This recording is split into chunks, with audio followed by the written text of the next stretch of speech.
My advice to a first-time landlord would very much depend on what the motive behind the rental would be.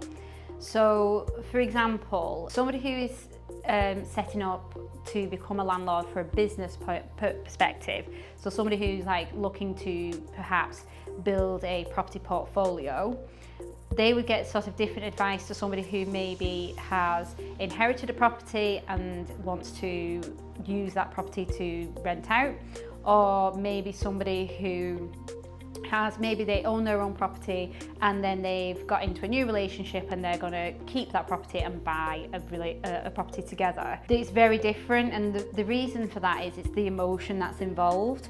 So we always say to landlords that you definitely, whether it was your house, whether it was your nan's house, whether it's a business venture, you have to cut the emotion out of the transaction. It is a financial decision, and you have to kind of make sure that you are using your head and not your heart with this. It is a job, particularly if you're not using an agency to run it for you. It is a job that you have to be on top of. You have to be aware of all your responsibilities. And that's something that I would definitely say to landlords going into it is don't underestimate it. Go into it with your eyes wide open.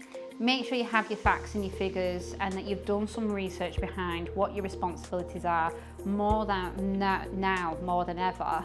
And just make sure that you are making the right decision for you and your family. Like I say, particularly if you are taking that on yourself, if you do use a rental agency to handle that for you, a lot of that pressure and stress will be relieved. But there are still going to be things that you have to do. There are still going to be decisions that you have to make.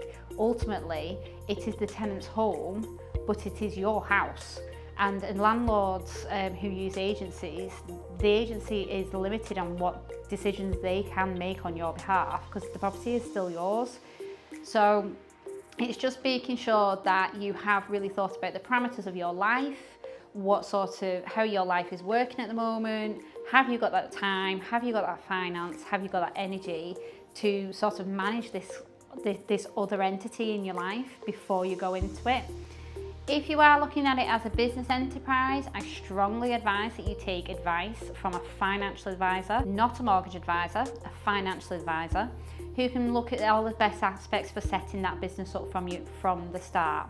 Because if you are going to then look to maybe open a limited business or something like that to buy the properties in that name, it's much easier to do that from the start than it is to kind of do it retrospectively. And so I would definitely make sure that you get that good financial advice on how best to set yourself up before you go into it.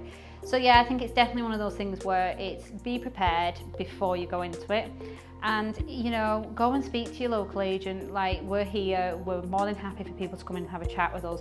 Even if you're not quite ready to buy a property or you're not quite ready to take that first step, just come and have a chat and say, look, this is what I'm thinking of getting into. Can you give me an overview of what it needs? What am I looking for?